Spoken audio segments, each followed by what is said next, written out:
Okay, here we are at the Mercure Tilburg Centrum, and you come through the door, straight away on the right is a bathroom, a nice bath, shower, sink, etc., toilet.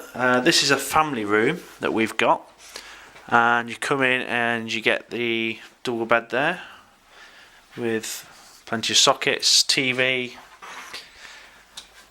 coffee making tea, another kind of double bed there, and then our view, out onto the square is really, it's awesome. It's got the church there. Let's get a bit closer so you can't see me, and cinema across the road, and just a nice square. Looks like some really nice restaurants, etc. Just over there.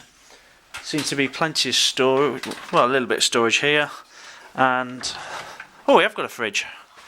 A fridge down there. That's good, with probably lots of expensive items in it.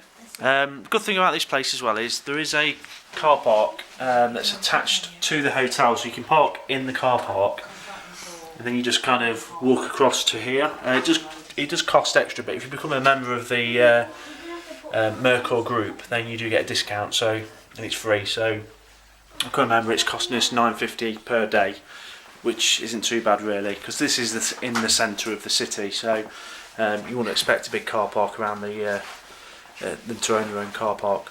But all in all, very impressed so far. The reception was very efficient, very quick. So yeah, looks like a good place to stay.